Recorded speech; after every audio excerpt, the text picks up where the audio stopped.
Hi, this is Miranda from My Scrappy Life, and welcome back to the channel. This is a process video for the scrap room where we use the flavors of the month in certain challenges or just a layout just to make with her flavors. So for me, it's going to be my sketch time around for this particular design team layout. Now, I am going to be using the Echo Park Plan on It collection. I am part of the design team, obviously. So with that being said, I do get the flavors of the month, the embellishment kit, and the extra pattern paper add-on. So with this one here, I dug into my photos and found a couple photos from a scrapbooking retreat that I went with my friend Fran and I to Myrtle Beach, North Carolina. And when she wasn't quite ready to get up and get going to the crop area, so I decided to take a walk on the beach area of Myrtle Beach where we were staying. We were close to the ocean, so that is why you see a bunch of the photos where I have my feet on in the sand and I've got like my flip-flops on. This is in September when we went. September when we went. However, it was like a chillier September day, and I was kind of surprised that being down at the ocean area, it was a lot warmer than I thought it was going to be, because I was a little scared of putting my feet in with the sand, but it worked out for me. So what I'm doing here, I am pretty much following the sketch very, very closely to this point.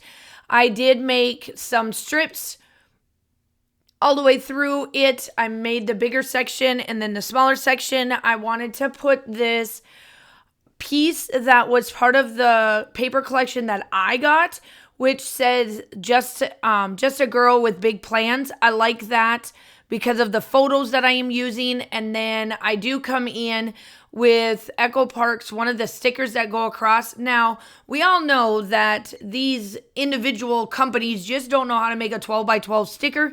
So you'll see how I kind of play on the fact that it doesn't go all the way across and it doesn't match up, and it kind of, makes it look like it's not all the way from one side to the other with these papers. So you'll see how I make that work. But I am using two of my photos, and I am pretty much covering up one of them because they are pretty much the exact same collection, or like the exact same photo, but one of them is a little bit more distinct than the other, and it just depends on the lighting and how my phone was able to take the photos.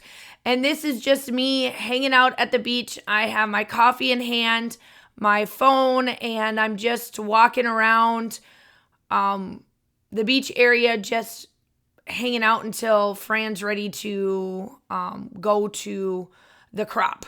I am an early riser where some of my friends are not, so I tend to get down to the crop a lot earlier, or I do a lot of things like this until they are ready to go, because I, for whatever reason, cannot turn off.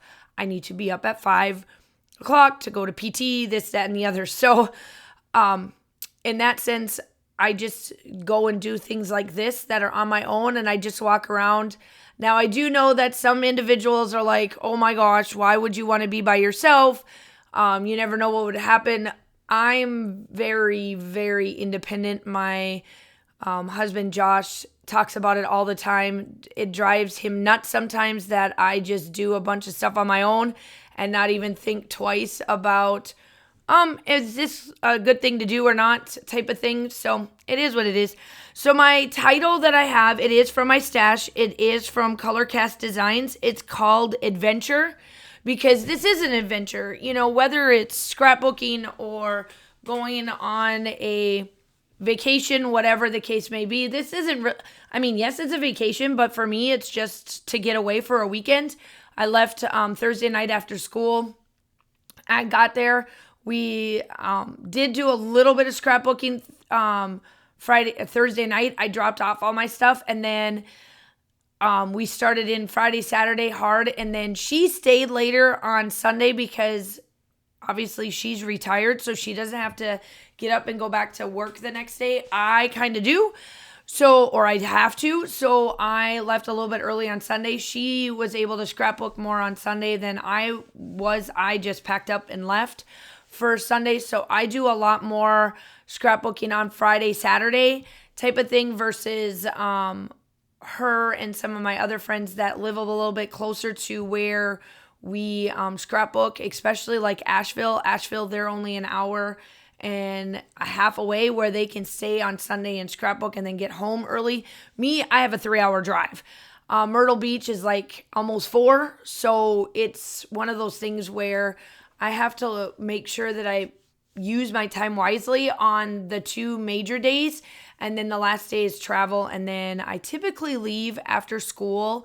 I don't take a day and a half off. I do not like taking days off of school because the kids just act like they don't know how to act when a teacher's gone, and they just do things that they're not supposed to do. So I don't like taking days off of school. I would rather take one here and there, and I'm very much at school the whole time. Knock on wood, at this point, I have yet to take a day off for this school year, but I do have 2 that I have to. Well, not have to, but one of them is the scrapbooking retreat in January. I always take that day off. That's always one of the days that I do take off. And then unfortunately, fortunate enough to unfortunate, my daughter has an amazing opportunity to go play in Birmingham, Alabama for a soccer tournament. And so, yeah, I got to take that day off because I got to take that Friday off because otherwise I don't think I'll get there on time. And I definitely don't want Kaylin to have to get up early the next day to go to sleep, and not get enough sleep because I do not want to bear when I have to get her up type of thing. So, there's that. And so I am working on, I know that I do Thursday, Friday, Saturday, Sunday on here. And I'm just getting these lined up, the dates, because those are the dates that I had gone scrapbooking, and the dates that you see on there, it was September 21st, 2024. So that was like the first day that I scrapbooked, and then I pulled up the Thursday one up top as well, because when I was first originally making this, I forgot that I did scrapbook on Thursday.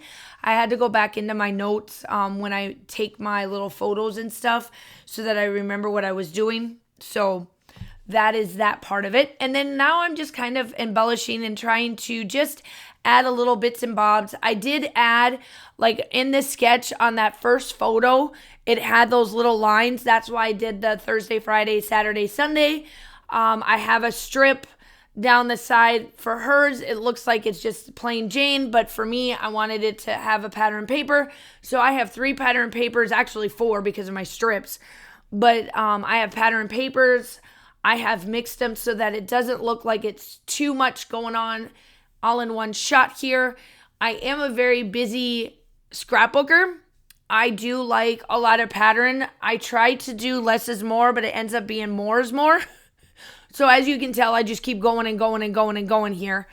But I really do like how it turns out. I do pull from my stash. Like I said, the Adventure is one of them. That's from Colorcast Designs. It's called Adventure. I do pull out a sequence mix that is from Color Rush Studio that matched this collection pretty well because I wanted a little bit of something going on. And then I did pull out Distress Spritz Antique Linen from Ranger or Tim Holtz.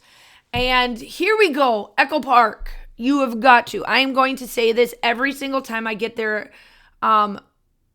enamel or their brads. Get on board. Stop doing these enamel brads like this and put a sticker in the middle or like an adhesive. I'm just saying. Like, I do not mind doing this. I have a quiet setter. It works well for me. I bought it when I first started scrapbooking in like 2000 or so. So this thing is 26 years old. Like I'm saying, like it's old. It's working. I love it. However, Echo Park, get on board. Get on board with not putting these little rinky-dinky things on there and get rid of them and just put adhesive. It would make my life and probably everyone else's life so much easier. So there's my soapbox. But I am putting in these brads. I ended up getting 4 of them, so I put them in 4 different spots. And see, they don't even line up correctly anymore. Like, they just threw these things together. It just drives me nuts. I love Echo Park. I love all the collections that I've ever used. Like, that's not a big deal. But this is getting ridiculous. That thing broke off. Like, just get it together. That's all I'm going to say. I got to get off my soapbox. But I am just like going through, and like I said, I am the more is more and not the less is more.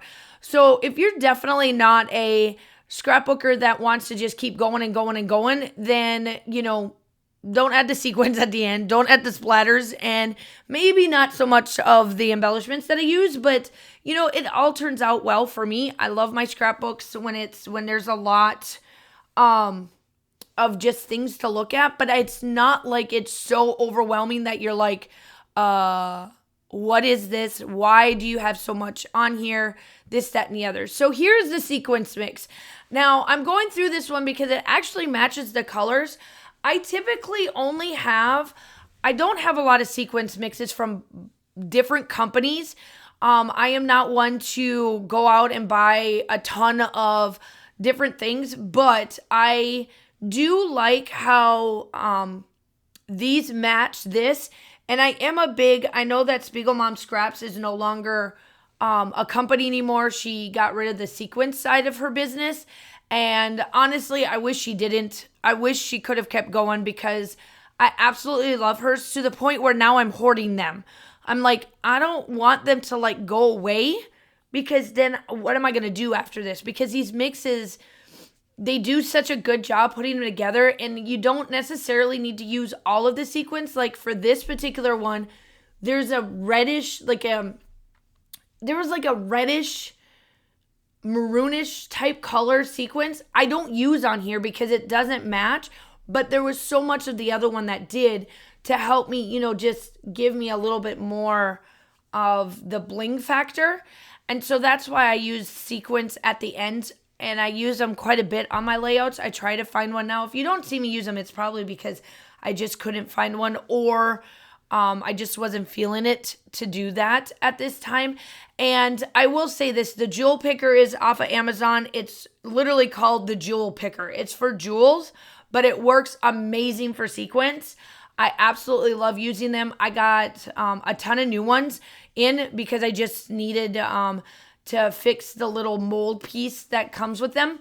And I just wanted some new colors. So I ended up getting black and white.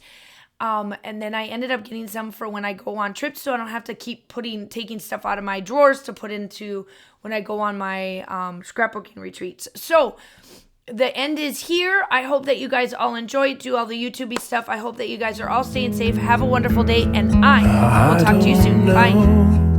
Why I go when I go, I still don't know why this war in my blood, why this war with all that I love. Oh, my wandering ways and these faithless days, I find it hard to explain. My wandering ways, always turning away from your loving embrace, I find it hard to explain. My wandering ways, my wandering